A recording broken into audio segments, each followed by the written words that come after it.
안녕하세요. 김호준의 뉴스공장에서 까칠한 미식가 코너를 맡고 있는 마칼럼니스트 황교익입니다. 배우 정우성 씨가 KBS 파업을 지지하는 영상 메시지를 새 노조에 보냈어요. 큰 화제가 됐는데 저도 봤습니다. 정우성 씨 정말 멋있습니다. 잘생긴 것도 잘생겼지만은 말씀도 너무 잘하시고 너무 멋있어요. 우리 사회는 연예인들이 정치적 의사를 표시하는 것을 금기시하는 이상한 풍토가 있습니다. 폴리테이너라는 말을 붙여서 마치 그것을 하면 안 되는 듯이 주홍 글씨처럼 이렇게 쓰고 있습니다. 저한테도 폴리테이너라는 말을 붙이는데 저 연예인 아닙니다. 일단 연예인 아니고요. 저는 원래 글쟁이고요. 그냥 연예 프로그램에 그냥 어쩌다가 불려나가서 그냥 놀고 있는 글쟁이입니다. 하여간 연예인들 부럽습니다.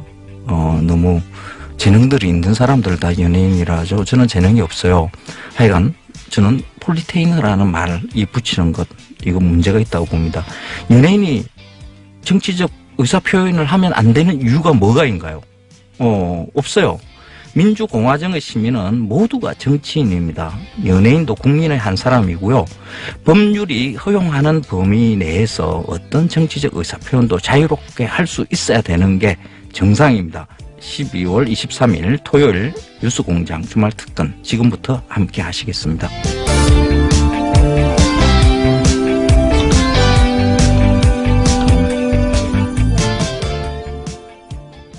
이번 주 주말 특근의 첫 번째 순서, 남경필 경기지사와 이재명 성남시장의 빅매치 준비했습니다.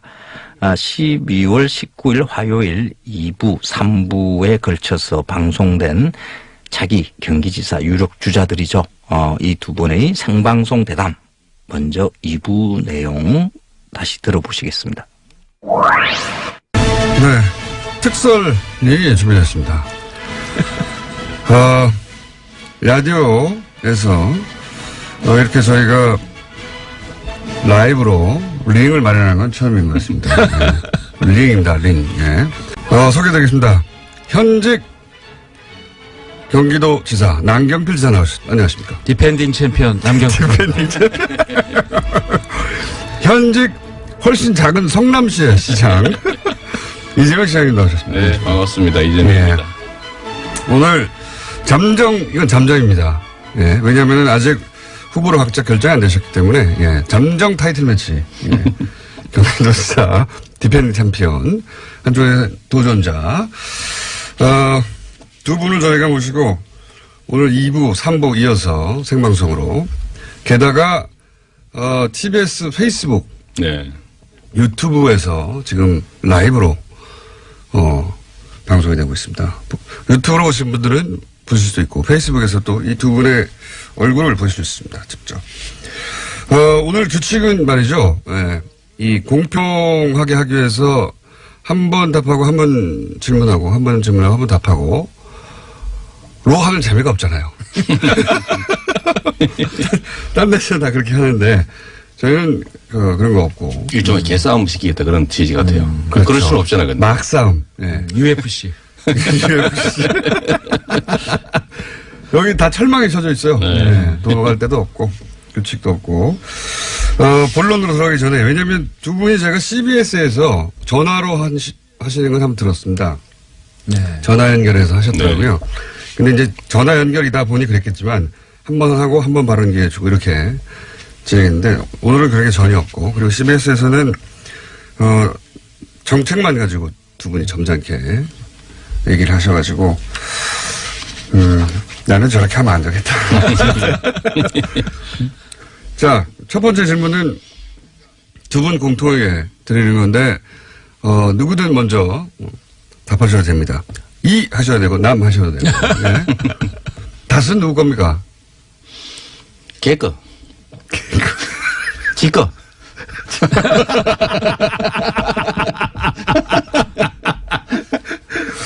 저는 그렇게 생각합니다. 네. 이해했고요.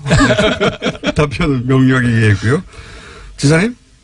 뭐 누구 건지 별 상관이 있겠어요? 크죠, 상관은. 밝혀지겠죠. 네, 거기까지입니까? 네. 예. 지구멍이 언젠가는 볕이 들겠죠. 자, 개거와 누구 건지 상관이 없다. 상관이 있지 않습니까, 사실은. 밝혀지겠죠. 누구 걸로 밝혀질 것으로 추정하고 계십니까? 글쎄요. 깨끗하니까.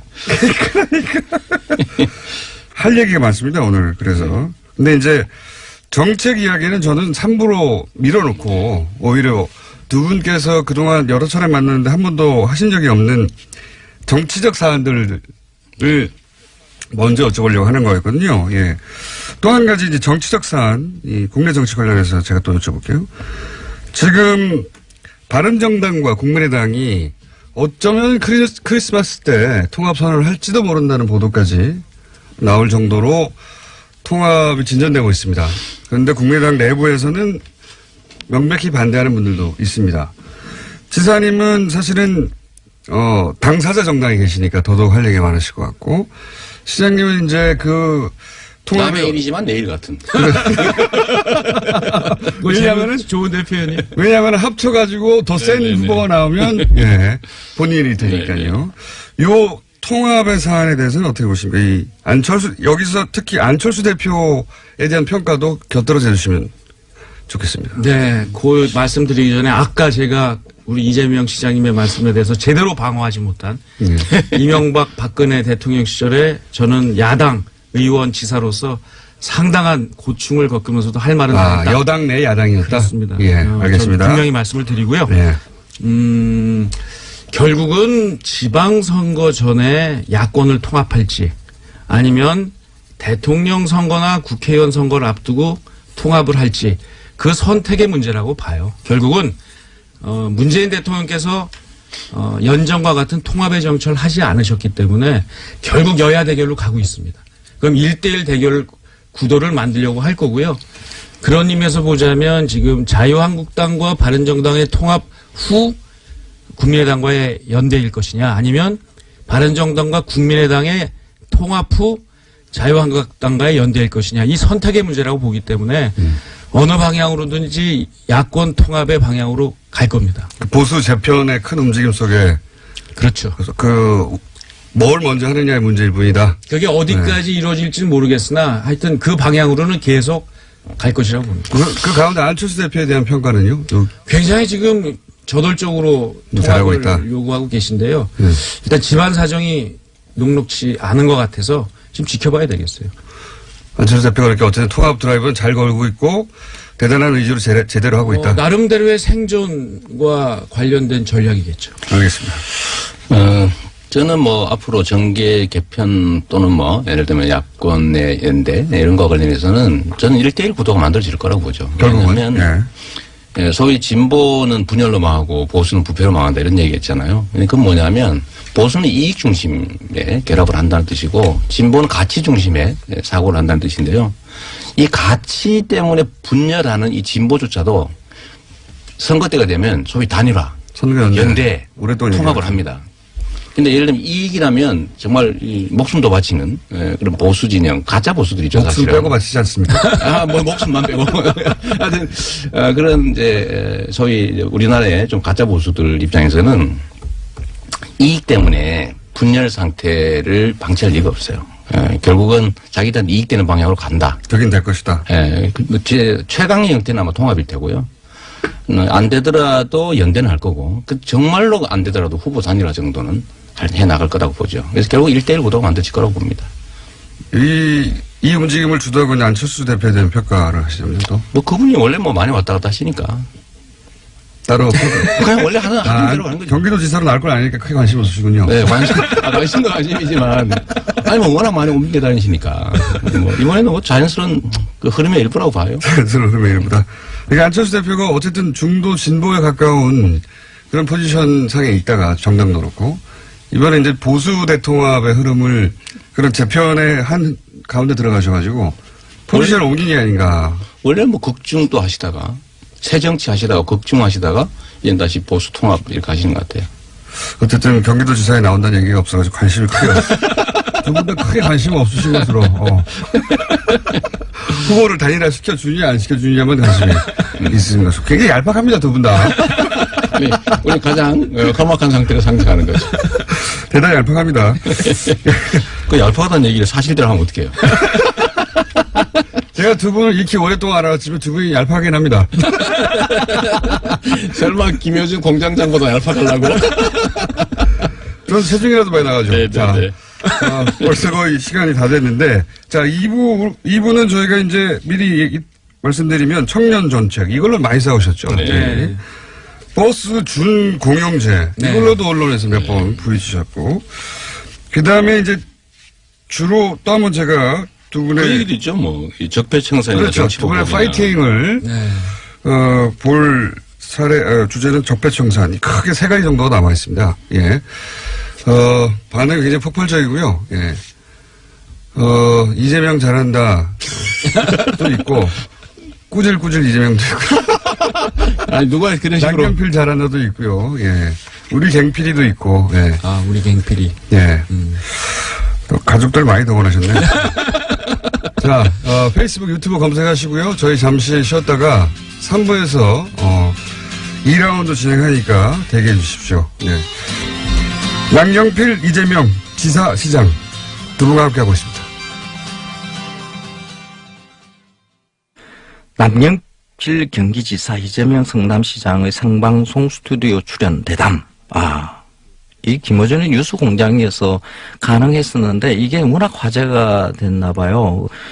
뉴스공장 작가진이 이 두 분의 그 대담을 이렇게 연결하는 게 이 일정 조정을 하는데 굉장히 힘들었다고 이야기해요. 그건 한 달 정도 걸렸다고 하는데 그때 그 작가가 이 방송을 예정된 상태에서 저한테 이런 이야기했어요. 저희들 참 훌륭하지 않습니까? 그러면서 자화자찬을 하더라고요. 그 자화자찬 할 만합니다. 토요일 아침 교통 상황 듣고 남경필 경기지사와 이재명 성남시장의 빅매치 이어갑니다. 남경필 경기지사와 이재명 성남시장의 파이팅 넘치는 빅매치 2부에 이어서 3부 12월 19일에 방송된 내용입니다. 다시 들어보겠습니다. 보통은 전국에 계신인데 전 세계에 계신 청취자 여러분. 네. 여기는 상암동 특설님입니다. 네. 페이스북과 유튜브로 생중계되고 있는 빅매치. 첫 코너 디펜딩 챔피언 남경필 지사 나와 계십니다. 그리고 홈 코너 도전자 랭킹 1위. 네. 우리 링 밑에 있어요, 또. 자, 이재명 시장 나오셨습니다. 근데 재밌는 것은 지금 현재 공식 여론조사 랭킹으로는 도전자가 더 높습니다. 이 사태. 예. 그래도 챔피언은 접니다. 그렇죠. 그러나 법적 챔피언은. 지금이야 뭐 이렇게 야권이 분열돼 있고 저는 또 뭐 대선에 어떤 경선도 또 참여하고 해서 그 여파지 마지막까지 이렇게 가긴 쉽지 않겠죠. 네. 네. 두 분의 엄살은 듣고 싶지 않고요. 그리고 제가 2부 진행해보고, 결론 내린 건데, 규칙을 약간 추가하겠습니다. 삿대질 가능하고요. 멱살 잡기까지는. 삿대질 가능하고, 앞에 있는 종이 던지는 것도. 네. 자, 3부에서는, 네, 우선, 다른 얘기 전에, 정책 얘기 두 가지 정도, 두 분이, 다른 미디어를 통해서도, 부딪혔던 정책 이야기 두 가지를 하고, 또 정치적 사안도 넘어가 보겠습니다. 우선 이제 청년 정책 때문에 두 분이 가장 먼저 붙이셨는데, 지사님이 내놓은 청년 정책으로 저희도 한번 다룬 적이 있는데, 두 분이 붙이셨어요. 우선 지사님의 청년 정책을 직접 지사님부터 들어보겠습니다. 일단 이재명 시장님한테 감사를 드려요. 일단 제 정책에 관심을 갖고 비판을 해주셔서 많은 분들이 알게 됐고요. 사실 깜짝 놀랐습니다. 왜냐하면 저를 포퓰리즘으로 이 시장님이 공격하실 줄은 잘 몰랐는데요. 쉽게 얘기하면 힘든 청년들과 힘든 중소기업을 지원을 해서 청년들에게는 상당한 정도의 자산 형성과 수익을 보장하자.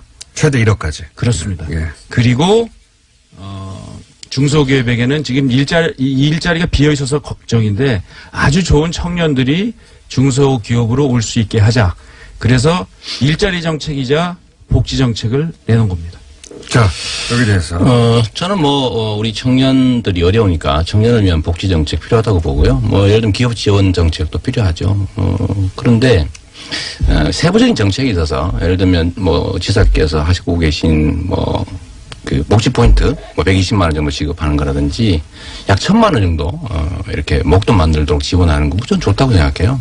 근데 그것까지는 좋은데 그러니까 1억 만들어주는 거 이게 문제입니다. 이거는 한 4가지 정도 문제가 있는데요. 첫째로 정책이라고 하는 것은 기본이죠. 행정학과에 나오는 정책은 지속성이 있어야 돼요. 한 번 하고 끝나는 건 정책이라고 하기 어렵죠. 두 번째는 복지 정책이라고 하면 금액이 적절해야 돼요. 너무 과하면 안 되죠. 왜냐하면 세금으로 주는 거니까. 세 번째는 대상자가 어느 정도는 있어야 됩니다. 적정 비율이 필요하죠. 예를 들면 우리 보통 복지 정책을 70% 할 거냐 전부 할 거냐 이런 논쟁을 하지. 예를 들면 경기도 청년이 300만 명 가까이 200만 명 가까이 되는데 그중에 내년에 10,000명만 뽑아서 이 10,000명이면은 0.3% 정도 되거든요. 무엇의 0.3%입니까? 대상자 이 청년. 저게 저는 잘못했다는 잠깐만 거죠. 제가 말씀 마저 좀 드리면 나중에. 그러니까 어쨌든 우리 없던데. 아니 그렇죠. 첫 번째 매트까지는 188만 명에 해당되는 사람 중에서 중소기업에 다닌 사람 중에서 얼마 이하 되는 사람 중에서 이렇게 선발하잖아요. 여하튼 잠재적으로 가능한 건 200만에 가깝죠. 청년. 그럼 청년이잖아요, 사실은. 그런데 10,000명을 하면 이 0.3%밖에 안 돼요. 그리고 금액이 너무 많아요. 도민들이 부담해야 될 세금이 1인당 3,600만 원인데 최대치. 너무 많죠. 그걸 1억 만들어준다는 10년인 건 알고 계시죠? 물론 10년 동안. 세 번째는 뭐냐면 내년에 한 번 한다는 거예요. 내년에 한 번을 하는데 도민들이 3,600억을 10년 동안 부담해야 됩니다. 그 10,000명을 위해서. 저는 조금 이건 과하시고 정치 공세다라는 생각이 듭니다. 일단은요, 이제 논점을 좀 명확하게 해서 저는 다른 청년 정책 좋다. 그 중에서도 마이스, 예를 들면 복지 포인트, 이런 것도 마이스 통장 좋다. 근데 1억 만들어주는 건 너무 지나치다. 이 얘기를 한 거거든요. 그러니까 예를 들면 제가. 그게 지나치다는 게. 잠깐만요. 좀 말씀 좀 드리게. 아주 좋아요. 예, 아니, 10년에. 짬뽕에 팔이 들었다. 이런 얘기 하니까. 왜 짜장면 맛있는데 왜 그런 소리 하냐. 중국집 너 싫어하냐. 이런 식의 얘기인데요. 그렇게 하지 말고. 경기도는요. 연금 얘기를 하자니까요. 아주 다양한 음식을 하는. 그러니까 음식점이에요. 앞으로 2-3번을 더 하시겠다는데 10,000명을 한 번 뽑으면 10년 동안 3,600억을 부담해야 됩니다. 그렇습니다. 그럼 2번 하면요. 1년에 360억이죠. 여하튼 간에. 여하튼 간이 아니라 그게 정확한 통계예요. 그러니까 한 번 10,000명을 뽑는 1년의 정책으로 여하튼 돈은 10년 동안 3,600억을 부담해야 돼요. 그렇습니다. 예를 들면 또 2번, 3번을 더 하면 이거 합치면요. 1조 원이 넘습니다. 1년에 약 1,000억 정도 들죠. 그 1,000억 정도 드는 것으로 청년들에게 제대로 된 자산 형성을 해주는 그것도 10년 동안 그냥 하는 게 아니라 본인들이 일을 해야 돼요. 본인들이 적응을 해야 됩니다. 이게 잘못됐다고 하면 우리 대한민국이 청년들한테 자산 형성 10년 일하는데 1억도 못 해주는 우리 선배들 기성세대들이 이런 거 좀 부담해주고 책임져 줘야죠. 시장님 말씀하는 것도 아니고 저도 말씀을 좀 드릴게요.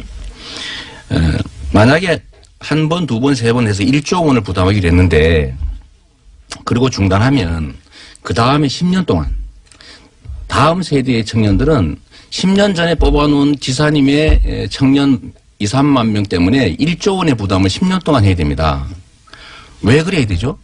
그 청년들은 죄 지었습니까? 거기서 생기는 이득을 생각해 보세요. 무슨 이득이 있어요? 자, 보세요. 중소기업이 지금 경기도에 약 20만 개의 일자리가 비어 있습니다. 그거 내년에 최저임금 올라가면 더 일자리가 더 많이 비어요. 좀 단편만 보지 마시고요. 큰 그림으로 대한민국 전체의 경제 영향 이런 것들 그리고 이것은 단순히 그 복지 정책이 아니라요. 큰 그림의 저출산 정책입니다. 청년들에게 제대로 된 자산 형성을 해줘야 결혼과 출산을 하거든요. 국민들에게 우리 희망을 주자. 이런 것을 너무 좁게 보시는 겁니다. 그러니까 지사님만 세상을 크게 보지는 않습니다. 그런데 지사님의 정책이 제가 100% 잘못됐다는 것도 아니고 우선순위라는 측면에서 단 한 번 10,000명 뽑아서 내년에 선거도 있는데 막 서둘러 가지고 10,000명 뽑아서 10년 동안 3,600억의 부담을 도민들한테 꼭 지워야 되겠느냐. 자, 여기까지 하겠습니다. 여기까지. 요사는 결국 정책 철학적으로는 선별복지냐 보편복지냐의 가치 싸움인 것 같고요. 예. 일자리 문제죠. 예. 이게 이제 들으시는 분들이 판단할 수 있을 만큼 정보는 제공된 것 같고, 자, 한 가지만 더 또 정책 얘기를 하자면, 정책도 중요하니까요. 버스 준공영제. 예. 요건 시장님이 먼저. 네. 제도인지 말씀해 주시고, 문제 제기해 주시고. 경기도에서 준공영제를 한다고 해서 이제 저희는 지금 현재 상태에 참여하지 않고 있어요. 이유가 뭐냐면 준공영제 자체가 나쁘다는 게 아닙니다.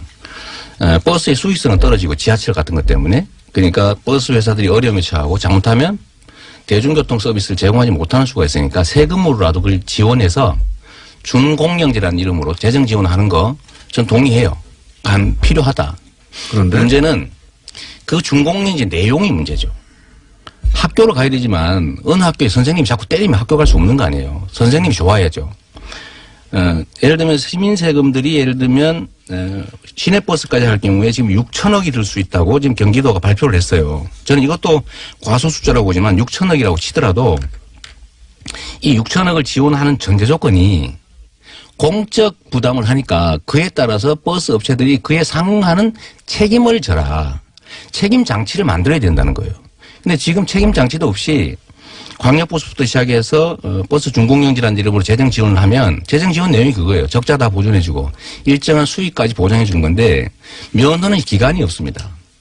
자손만대 영원 무궁토록 흑자라는 기업 만드는 거거든요. 영생 흑자 기업.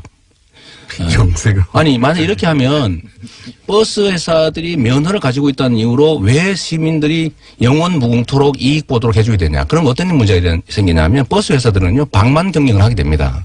예를 들면 뭐 자녀들도 임원 만들어가지고 월급도 한 2, 3억씩 주고 이런 일이 실제 벌어지고 있거든요. 광역시에서 하고 있는데. 그래서 여기에 대한 보완 장치로 경영 투명성을 확보하기 위한 장치가 일단 필요하고 두 번째로는 거기서 생기는 이익들을 합리적으로 배분하는 것 장치도 필요하고 세 번째로는 버스 노선 면허는 기본적으로 국민의 것인데 경쟁을 할 수 있게 해줘야 되잖아요. 너는 이 버스 면허 가지고 돈 대주니까 너는 5년 운영해 또는 10년 운영해. 그리고 딴 사람한테 기회를 주자. 아니면 입찰이라도 하자. 너 얼마 낼래? 우리가 얼마 부담하면 돼. 나는 이런 경쟁 시스템을 도입하려면 면허를 환수해야 되거든요. 근데 지금 그 대책이 없어요. 자, 그냥 대주는 거예요. 네. 그래서 이런 보완 장치를 하지 않는 엉터리 준공영제 말고 제대로 된 준공영제 하자라는 겁니다. 취지는 공감하는데 버스 회사 공적 책임을 담보할 장치를 만들어라. 네. 이건데요. 근데 저 말씀은 하지 말자는 얘기하고 똑같아요. 저희가 이거 3년 준비를 했는데요. 아까 말씀하신 대로 일부 선생님이 때린다. 저 말씀은 선생님이 때리니까 일부 선생님이 학교를 없애자는 얘기하고 똑같아요. 그때 단다니까 선생을 바꾸면 된다니까. 선생의 문제를 보완해 가면서 가야 되죠. 이 내용이 문제라고 하시는데요. 저는 일단 경기도 전체에서 약 5천억, 6천억 편찬이 있습니다만 이게 하루에 매일 약 250만 명의 경기도민들이 버스, 지하철 이용을 하고 있어요. 이분들의 안전 문제입니다. 이 안전 문제 세월호 참사 겪어보시고 지난번 졸음운전 겪어보셨는데 이 안전 문제를 그냥 방치하자. 저는 이 말에 동의할 수가 없고요. 자, 우리 안전을 위해서 시민들을 위해서 250만 도민을 위해서 실시합시다.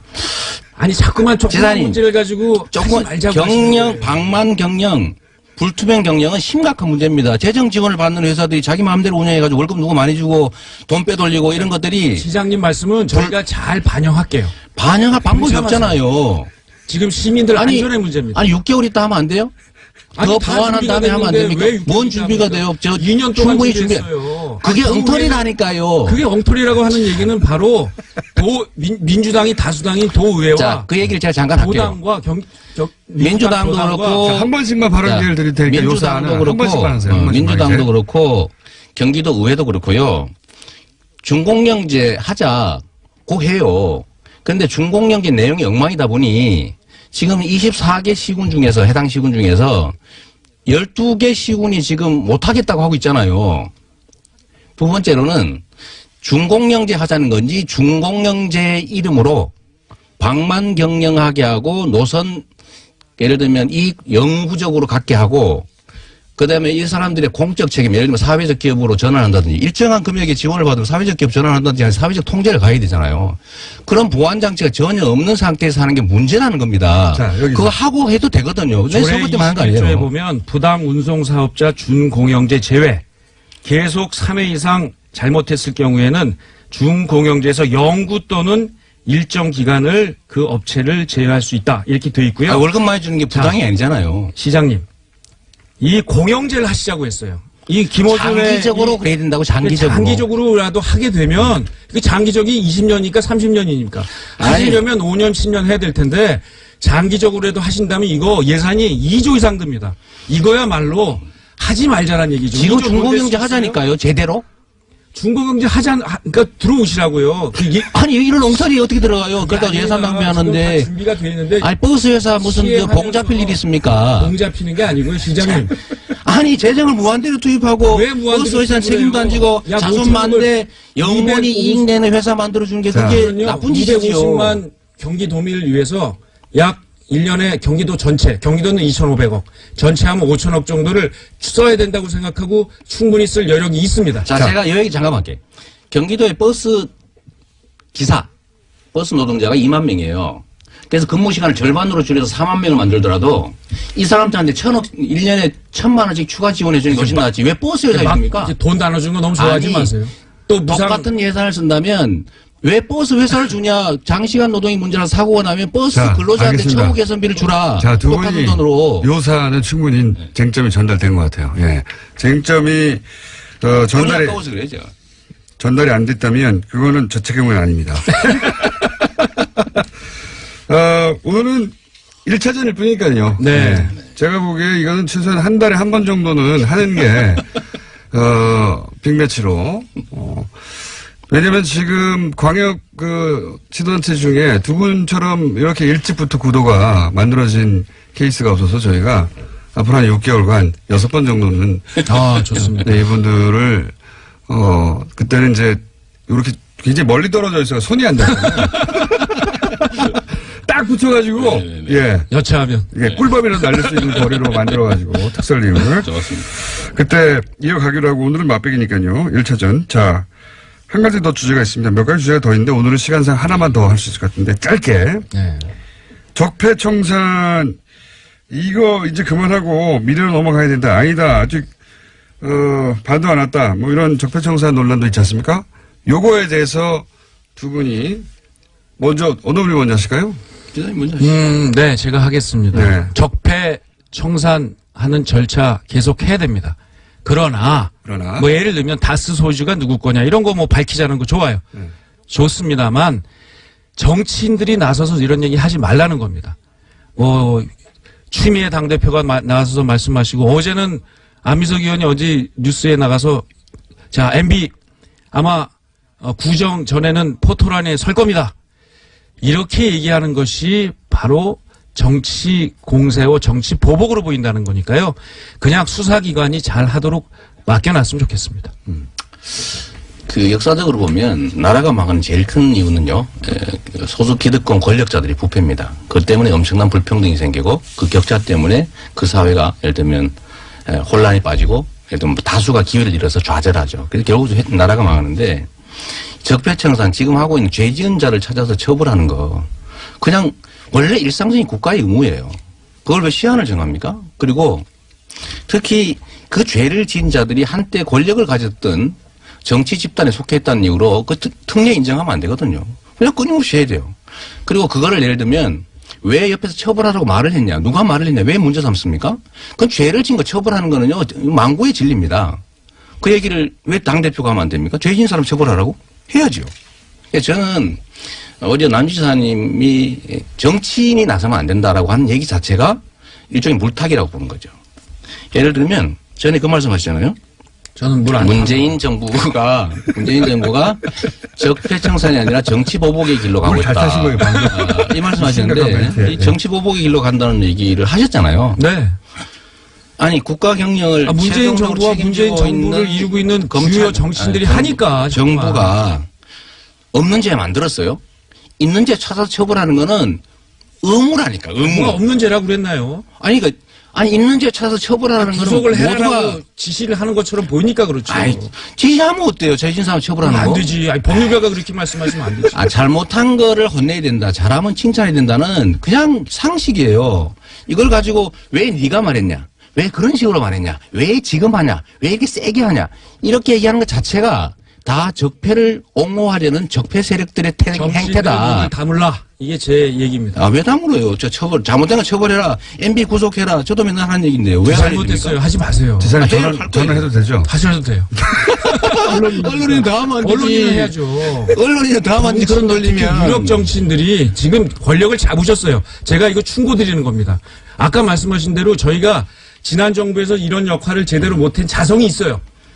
잘못된 거는 잘못됐다고 얘기도 하셔야 되고요. 우리 이재명 시장님, 문재인 대통령 다 잘하는 거 아니에요. 잘못된 거는 잘못된다고 지적을 하셔야 이 정부가 망하지 않고 잘 될 수가 있습니다. 열심히 잘하려고 하다가 생기는 사소한 마찰하고 악의적 의도를 가지고 순실이 같은 사람한테 맡겨놓고 엉망진창으로 하는 건 다른 거죠. 내부에서 이런 비판의 목소리를 내주시는 게 그 권력을 굉장히 정의롭게 만들고요. 계속 지속적으로 만드는 겁니다. 시장님처럼 무조건 칭송하고 무조건 잘했다. 당장은 지지자들이 많으니까 박수 칠 수는 모르지만 무조건이 아니라 충분히 그럴만해요. 도움이 안 됩니다. 지금 6개월밖에 안 됐는데 뭘 그리 비평할 게 많습니까? 준비하고 있는데. 아유, 잘못한 거는 잘못했다고 그래요. 뭘 잘못했어요? 아까 말씀드린 이 외교 문제 같은 거는 정말 이 외교 안보 라인은 지금 제가 볼 때 너무 허약해요. 그 전에 순위도 몰라요. 아니 이명박 박근혜 정부가 소위 자주적 균형 외교는커녕 그냥 널뛰기 편향 외교하다 이 모양 만들었는데 그 얘기는 왜 안 하셨어요? 왜 얘기를 안 해요? 외교 잘못됐고 예를 들면 국정 운영 잘못됐다는 얘기를 하죠. 제가 한 얘기들을 한번 찾아보세요. 아니 제가 지금처럼 하지 않으셨다고요. 얼마나 박근혜 지키기 위해서 출마한다면서요. 그거는 선거 때 했던 얘기인데 그때 좀 쑥스럽게 하지 마십시오. 내가 좀 실수했다고 얘기했잖아요.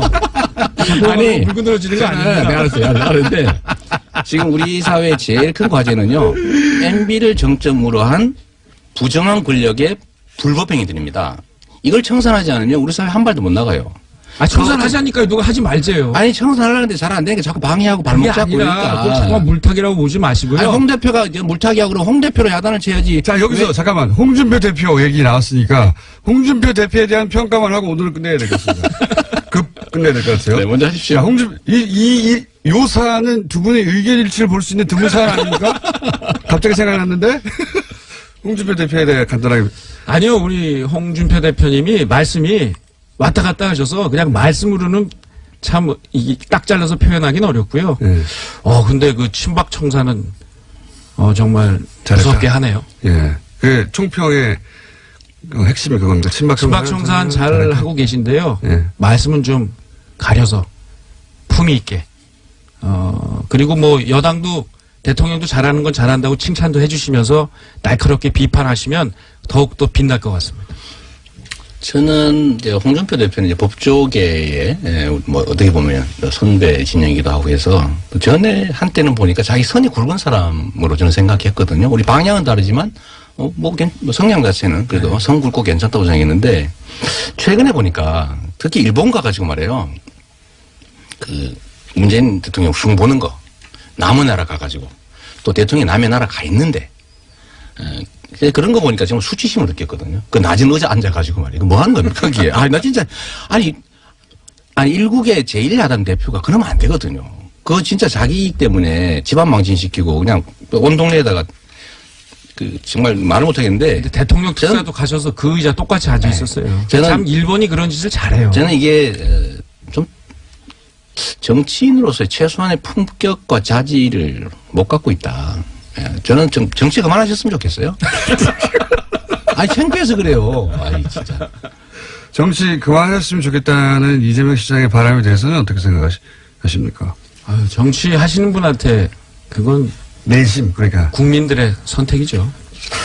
저도 국민이라서 좀 안 했으면 좋겠어요. 창피해서 그래요, 창피해서. 뭐 저는 국내에서 무슨 주장해도 상관없는데 입장이 다르니 그럴 수 있죠. 해외에 나가가지고. 그건 정말 아닌가. 근데 그런 시각을 우리 이재명 시장님은 날카로우신데 대통령과 집권 세력에 대해서도 좀 잣들 들이대세요. 그리고 쓴소리를 하시면 그게 바로 정권에 대한 도움입니다. 진짜 잘못하거나 나쁜 의도를 갖고 있을 근데요, 거예요. 지금 외교 문제는 조금 더 연구해 보시면 지금 자. 이 정부가 가고 있는 외교 방향은 이명박 박근혜 상당히 정권이 너무 망쳐놨어요. 잘못되어 있다는 걸 인식하시고 제가 그래서 외교 나가서 하시고 문제는 이렇게 이제. 얘기했어요. 진짜 거미줄에 걸린 나방 같은 시세인데 그 빠져나가려고 바둥바둥하는 거를 산불 같은 그거를 거는 정말 그 빠뜨려 놓은 사람들이 그렇게 비난하는 게 아니죠. 아마추어적으로 저기 하겠다고 하셨는데 이건 진짜 한국 외교의 참사입니다. 저는 산불 정책은요 프로의 그 극찬. 자, 마이크 끕니다, 이제. 잘한 거예요. 그래 해야지. 아니 MB 그럼 두분 편입할 계속 겁니까? 얘기하고 계세요. 저는 한미일 군사 인사하겠습니다. 합의할 지금까지 수가 미칠 거예요. 남경필 지사, 이재명 시장이었습니다. 여기서 마치도록 하겠습니다. 남경필 경기지사와 이재명 성남시장 생방송 스튜디오 출연. 정말 재밌습니다. 거의 난타전이에요. 심판 말도 안 듣고요. 4816번님, 드라마보다 더 꿀잼. 역시 뉴스공장이라는 의견 보내주셨습니다. 이거 방송의 재미는 사실 출연자들이 마음 놓고 편안하게 뭔 이야기든지 할 수 있게 해주는 것. 사실 그게 제일 재미있거든요. 아마 그래서 이게 드라마보다 더 꿀잼이었을 겁니다.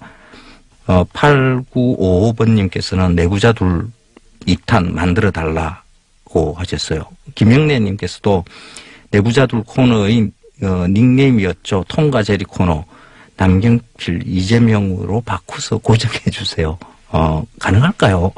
두 분이 작가들 이야기로는 그 남지사와 이 시장 측에 고정 출연에 대해서 긍정적으로 생각하고 있다 그러니까 가능할지 다음 시간 언제가 될지 아마 작가들이 많은 고생을 할 것 같습니다. 기대해 보겠습니다.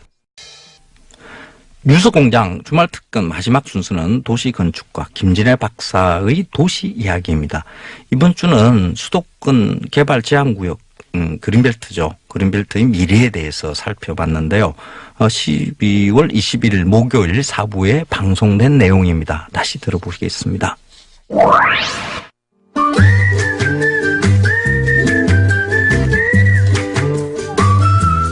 김진애 박사님 나오셨습니다. 안녕하십니까? 네, 안녕하십니까. 시간이 짧기 때문에. 조금 열을 가라앉으셨어요? 안에 가만히 있는데 막 불타셔가지고 지금 제가 목격을 했는데 네. 우리 공장장님께서도 물을 2잔을 준비를 해가지고 2잔 다 드시더라고요. 그런 거 보니까 엄청나게. 같이 열도 감염이 된 것 네. 같아요. 저는 박지원 대표 저렇게 열받은 거 처음. 그럴 겁니다. 왜냐하면 네, 박지원 처음 봤습니다. 대표가 여러 가지 못 참는 것 중에 하나가 비겁한 거예요. 다시 들어오실라. 네.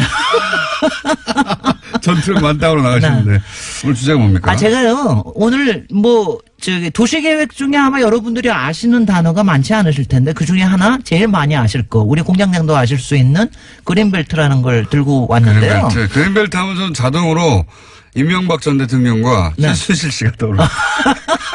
그린벨트 내에 있는 땅을 미리 사놨다가 네. 그거 한 점만 딱 풀었다가 예. 그거를 상업지역으로 했다가 게다가 본인이 풀어요 그거를 본인이. 하여튼 공장장의 센스는 그렇고요.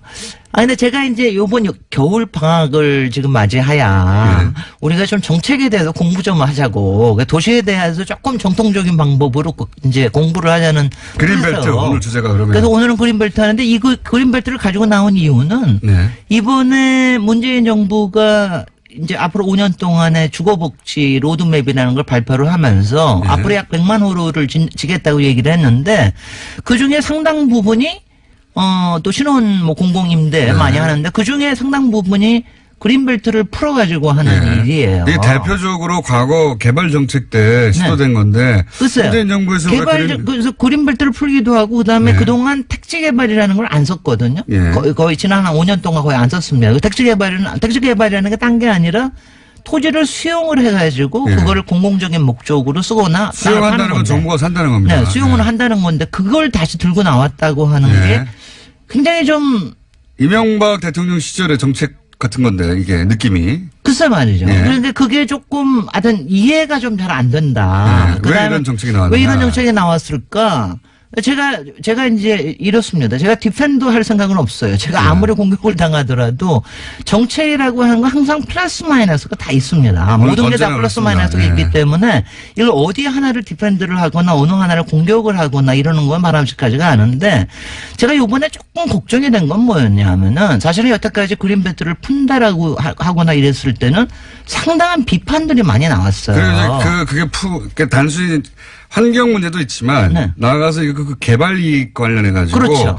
그래서 이런 개발 뒷거래가 있을 것이다. 프로세스라든가 네. 이런 것들을 잘 관리가 되고 있느냐 이런 거에 대한 비판이 굉장히 많이 나오고 특히 개발업자의 그게 뒷거래. 예, 환경단체, 시민단체에서 굉장히 많은 비판이 나오고 그러는데 이번에는 그게 별로 크게 보이지 않는다는 근데 것도 왜 제가 좀 그런 걸까요? 제가 좀 우려스럽습니다. 그 우선 자체가. 이- 근데 그게 이게 이제 개발 이익을 뒤에서 해먹으려고 하는 개발업자들과의 결탁을 통해 나온 그거는 아니고 발표는 아닐 거라고 하는 가령 그건 아니고요. 가령 그런 믿음이 좀 예컨대 있는 것 같고. 예. 가령 이제 뭐 어떤 시일보는 그런 굉장히 이건 잘하는 일이다 하고 막 이런 데도 조선일보요? 있습니다. 예, 좋아하죠. 네네. 개발. 그렇게 그런 거 해가지고 이건 잘하는 일이다. 유일하게 칭찬하고 있는 네, 대목입니다. 엄청나게 진짜 깜짝 놀래가지고 막 조선일보 현 놀래가지고 정부를 유일하게 칭찬하는 게 이거예요. 이거예요. 예. 그래서 제가 놀래가지고 그래서 제가 다른 비판 계속 보고 그랬는데 이게 특히 그러니까 내공 있는 비판이 잘 나오지 않는다는 거. 그리고 현장에서는 지금 벌써 요번에 이제 앞으로 40군데를 해제를 하는데 요번에도 뭐 발표된 건 한 9군데밖에 안 되거든요. 그리고 서울 지역에는 아직도 발표를 안 했습니다. 혹시 이 국토부에다가 그러다 문의 보니까- 한번 해보셨어요? 아니요. 이런 건 말이죠. 네. 왜냐면은 그러니까 그 안에 숨어 있는 얘기들은 다 알고 있습니다. 근데 이거 물어보면 예. 아주 굉장히 힘이 듭니다. 왜냐하면 이게 서로 다 아는 거 아니냐. 뭐 이런 식의. 숨어 있는 얘기를 해주세요. 그러면. 아니 근데 숨어 있는 얘기를 하기가 네. 제가 숨어 있는 얘기를 오늘 다 하기보다 오늘 뭐 시간이 얼마 안 남았으니까 이게 굉장히 신기하네요. 제가 그린벨트는 다음 주에 한 번 더 할게요. 그린벨트라는 걸 누가 만드는 건 아시죠?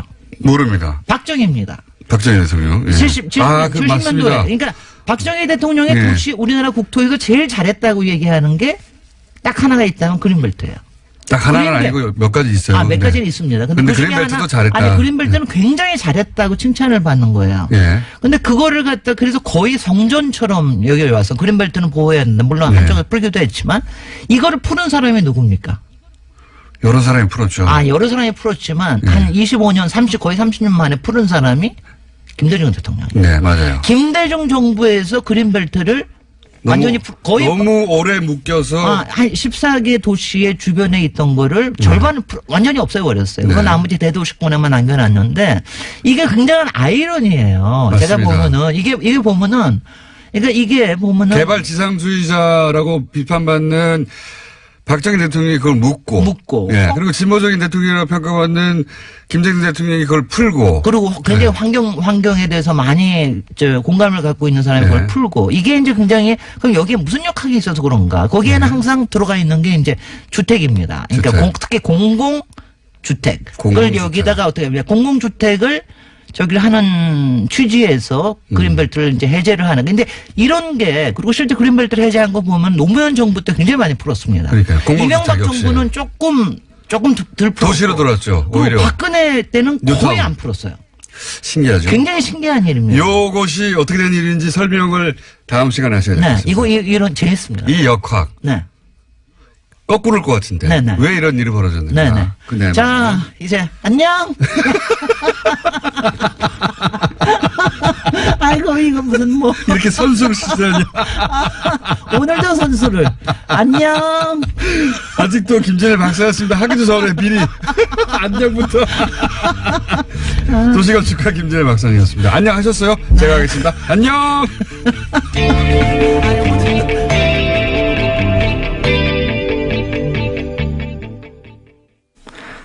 박정희 대통령의 치적이라고 할 수 있는 그린벨트를 외려 김대중 노무현 대통령 시절에 주로 해제해 왔다는 사실이 무척 흥미롭습니다. 국민의당 박지원 전 대표의 방송 분량이 늘어나면서 그 이후 뒷이야기를 갖다가 듣지 못해 아쉽습니다. 김진애 박사의 도시 이야기 다음 주와 더 기대됩니다. 이어서 토요일 아침 교통 상황 알아보겠습니다. 어제가 1년 중에 밤이 가장 길고 낮이 가장 짧은 동지였습니다. 동지. 팥죽 먹어야 되죠. 어떻습니까? 청취자 여러분, 팥죽 한 그릇들 하셨는지요? 이 팥죽을 먹는 이유가 그 팥은 붉은색이고 붉은색은 옛날에 귀신을 쫓는다 해서 앵마기로 먹었다고 해요. 동짓날에는 팥죽을 먹는 것만 아니라 이 팥죽을 쏘서 대문간에다가 이렇게 문술주에 바르기도 하고요. 대문 옆에 놓아두기도 하고요. 그랬습니다. 그러면 귀신이 오지 않는다라고 해서 그랬죠. 동지의 풍습입니다. 그런데 이제는 그게 많이 없어졌어요. 이 동지도 애동지, 중동지, 노동지라고 해서 이렇게 따로따로 이렇게 부르는 게 있었는데 음력 동지 달이 어디에 해당하는가 이게 따라서 이제 나누십니다. 근데 올해는 음력 11월 5일이고 애동지입니다. 애동지는 팥죽을 끓이는 것이 아니라 팥떡을 먹는다고 해요. 팥죽 먹기도 힘든데 팥떡까지 먹는 게 쉬운 일은 아니겠죠. 팥죽. 그래서 동지면 팥죽은 먹어야 됩니다. 어제 못 드신 분들 팥죽, 따뜻한 팥죽 한번 챙겨 드시는 것도 좋을 것 같고요. 식은 팥죽이 저는 더 맛있던 것 같아요. 뉴스공장 주말특근 오늘 준비한 순서는 여기까지입니다. 저는 금요일 8시 40분 맛과 멋있는 이야기로 다시 돌아오겠습니다. 고맙습니다.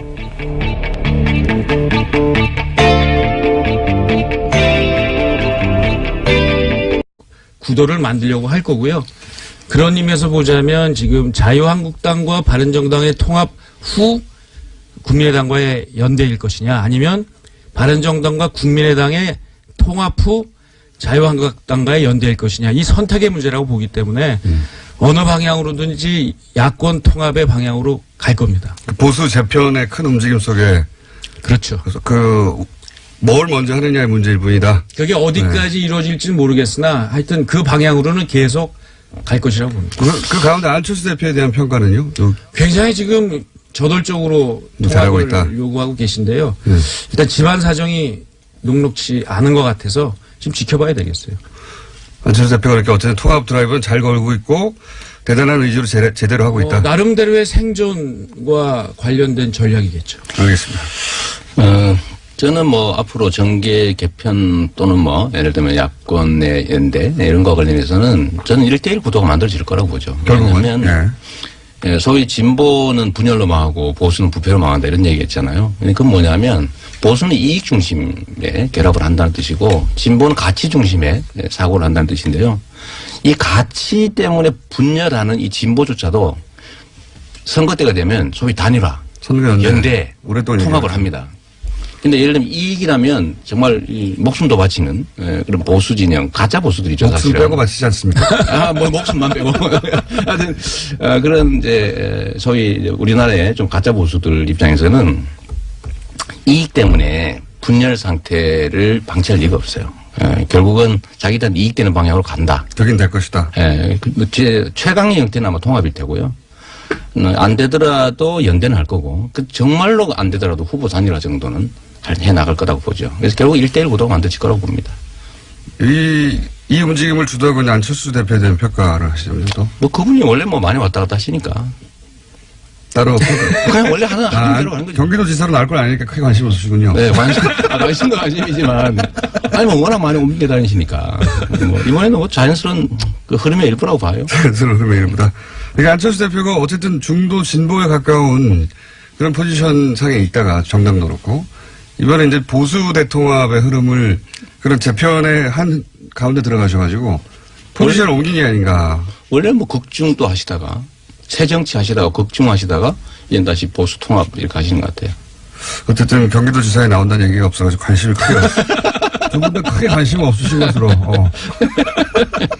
후보를 단일화 시켜주느냐 안 시켜주느냐만 관심이 있으신 것으로 굉장히 얄팍합니다 두 분 다.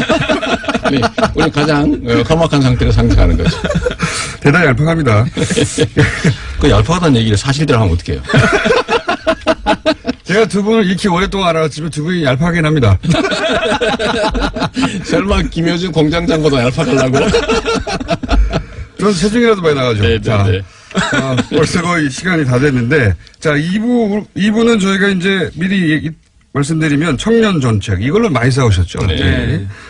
버스 준 공용제, 네. 이걸로도 언론에서 몇 번 부딪히셨고, 그 다음에 이제 주로 또 한 번 제가 두 분의. 그 얘기도 있죠. 뭐, 이 적폐청산이나 그렇죠. 두 분의 정치보복이나. 파이팅을, 네. 볼로 하면 재미가 없잖아요. 딴 데서 다 그렇게 하는데, 저희는 그런 거 없고. 일종의 개싸움 시키겠다 그런 취지 같아요. 그렇죠. 그럴 수는 없잖아요. 근데. 막싸움. 네. UFC. 여기 다 철망에 쳐져 있어요. 네. 네. 도망갈 데도 없고, 규칙도 없고. 본론으로 들어가기 전에, 왜냐면 두 분이 제가 CBS에서 전화로 하시는 건 한번 들었습니다. 네. 전화 연결해서 하셨더라고요. 근데 이제 전화 연결이다 보니 그랬겠지만, 한 번 하고 한 번 발언 기회 주고 이렇게 진행했는데, 오늘은 그런 게 전혀 없고, 그리고 CBS에서는, 정책만 가지고 두 분이 점잖게 얘기를 하셔가지고, 나는 저렇게 하면 안 되겠다. 자, 첫 번째 질문은 두 분 공통에게 드리는 건데, 누구든 먼저 답하셔도 됩니다. 이 하셔야 되고, 남 하셔도 되고. 네. 닷은 누구 겁니까? 개꺼. 지꺼.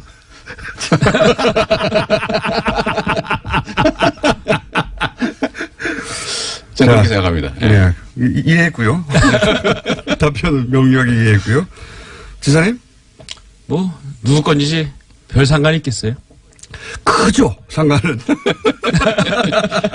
밝혀지겠죠. 네, 거기까지입니까? 네. 네.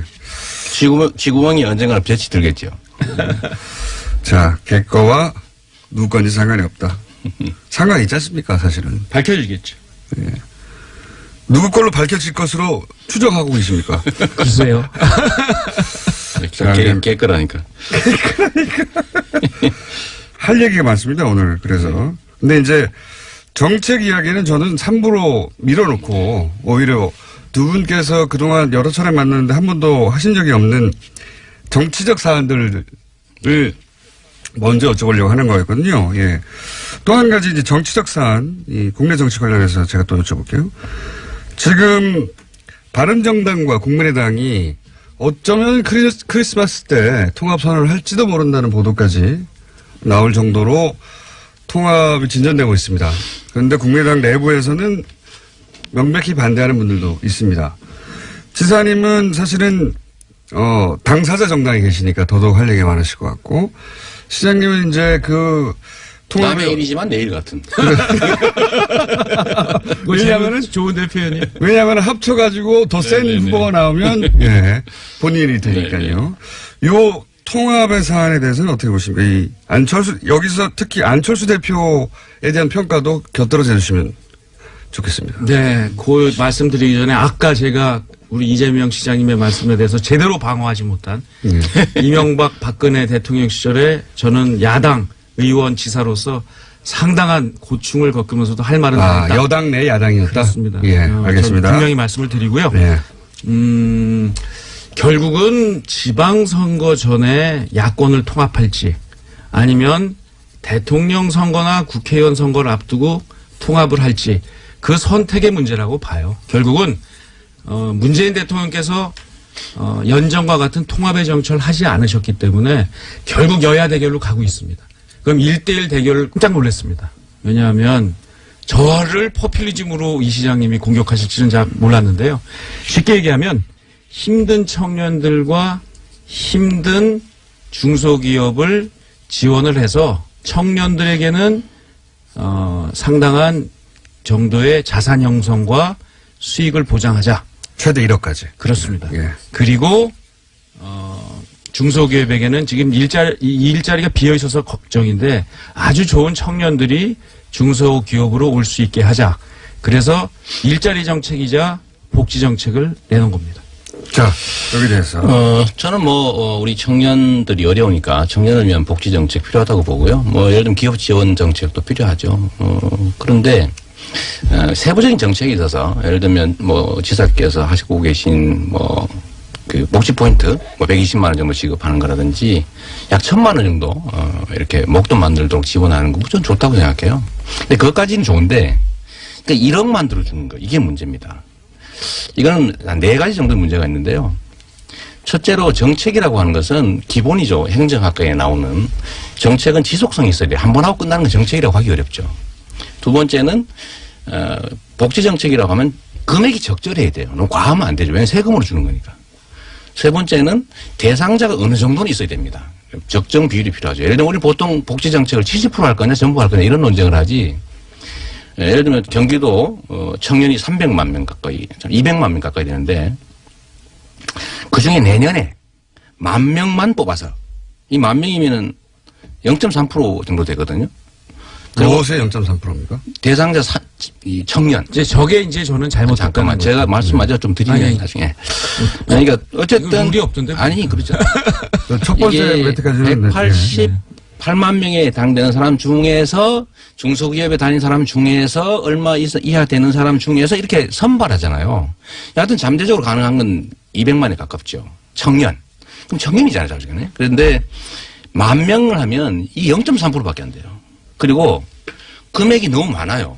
도민들이 부담해야 될 세금이 1인당 3,600만 원인데 최대치.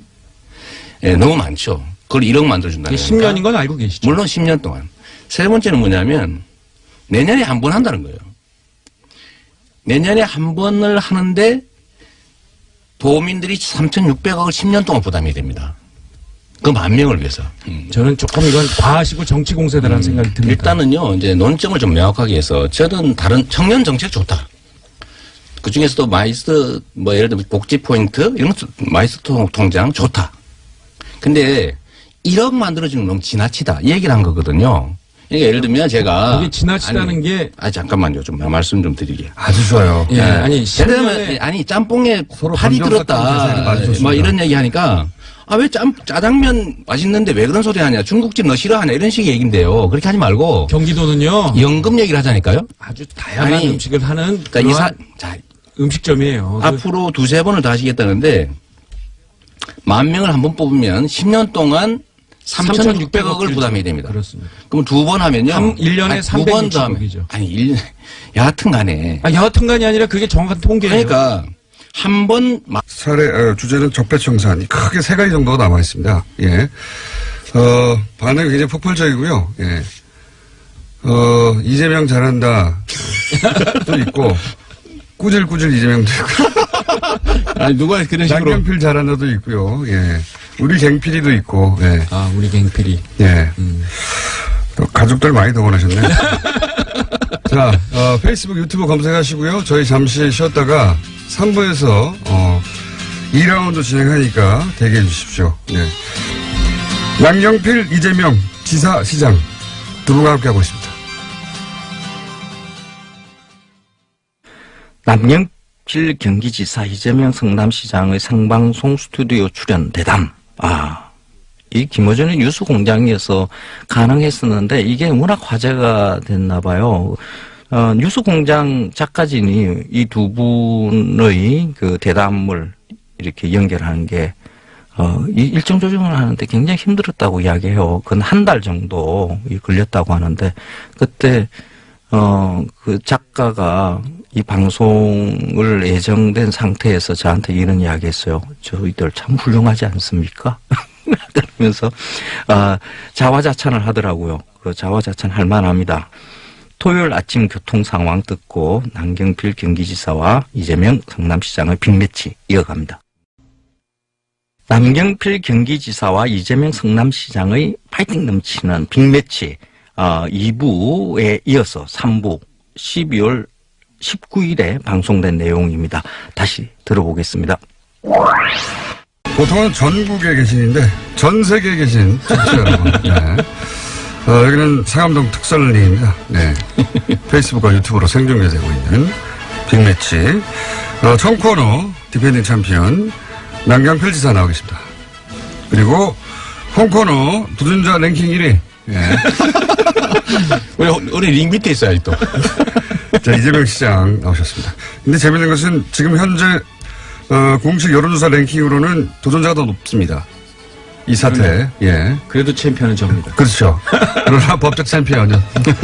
지금이야 뭐 이렇게 야권이 분열돼 있고 저는 또 뭐 대선에 어떤 경선도 또 참여하고 해서 그 여파지 마지막까지 이렇게 가긴 쉽지 않겠죠.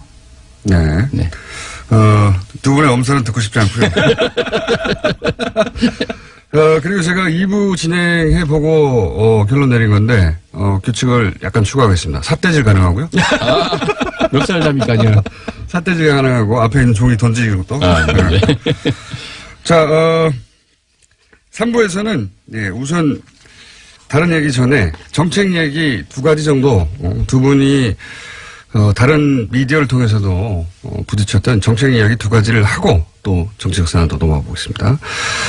우선 이제 청명 정책 때문에 두 분이 가장 먼저 부딪히셨는데, 지사님이 내놓은 청년 정책으로 저희도 한번 다룬 적이 있는데 두 분이 부딪혔어요. 우선 지사님의 청년 정책을 직접 지사님부터 들어보겠습니다. 일단 이재명 시장님한테 감사를 드려요. 일단 제 정책에 관심을 갖고 비판을 해주셔서 많은 분들이 알게 됐고요. 사실 안녕하세요. 김호준의 뉴스공장에서 까칠한 미식가 코너를 맡고 있는 마칼럼니스트 황교익입니다. 배우 정우성 씨가 KBS 파업을 지지하는 영상 메시지를 새 노조에 보냈어요. 큰 화제가 됐는데 저도 봤습니다. 정우성 씨 정말 멋있습니다. 잘생긴 것도 잘생겼지만은 말씀도 너무 잘하시고 너무 멋있어요. 우리 사회는 연예인들이 정치적 의사를 표시하는 것을 금기시하는 이상한 풍토가 있습니다. 폴리테이너라는 말을 붙여서 마치 그것을 하면 안 되는 듯이 주운 글씨처럼 이렇게 쓰고 있습니다. 저한테도 폴리테이너라는 말을 붙이는데 저 연예인 아닙니다. 일단 연예인 아니고요. 저는 원래 글쟁이고요. 그냥 연예 프로그램에 그냥 어쩌다가 불려나가서 그냥 놀고 있는 글쟁이입니다. 하여간 연예인들 부럽습니다. 너무 재능들이 있는 사람들 다 연예인이라죠. 저는 재능이 없어요. 하여간 저는 폴리테이너라는 말이 붙이는 것, 이거 문제가 있다고 봅니다. 연예인이 정치적 의사표현을 하면 안 되는 이유가 뭐가인가요? 없어요. 민주공화정의 시민은 모두가 정치인입니다. 연예인도 국민의 한 사람이고요. 법률이 허용하는 범위 내에서 어떤 정치적 의사표현도 자유롭게 할 수 있어야 되는 게 정상입니다. 12월 23일 토요일 뉴스공장 주말특근 지금부터 함께 하시겠습니다.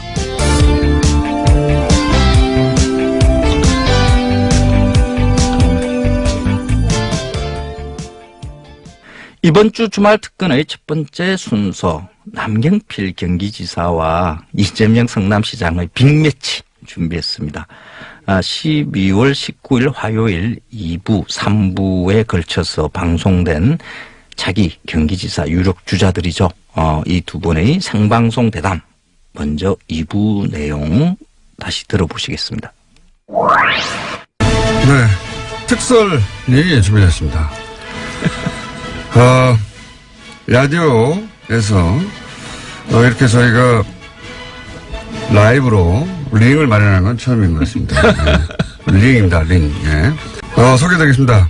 현직 경기도지사 남경필 지사 나오셨습니다. 안녕하십니까? 디펜딩 챔피언 남경필. 현직 훨씬 작은 성남시의 시장 이재명 시장님 나오셨습니다. 네, 반갑습니다. 이재명입니다. 네. 오늘 이건 잠정입니다. 예, 왜냐하면 아직 후보로 각자 결정이 안 되셨기 때문에, 예, 잠정 타이틀 매치. 예, 경기도지사 디펜딩 챔피언, 한쪽의 도전자. 두 분을 저희가 모시고 오늘 2부, 3부 이어서 생방송으로, 게다가, TBS 페이스북, 네. 유튜브에서 지금 라이브로, 방송이 되고 있습니다. 유튜브로 오신 분들은 보실 수 있고, 페이스북에서 또 이 두 분의 얼굴을 보실 수 있습니다. 직접. 오늘 규칙은 말이죠. 예, 이 공평하게 하기 위해서 한 번 답하고 한 번 질문하고 한 번 질문하고 한 번 답하고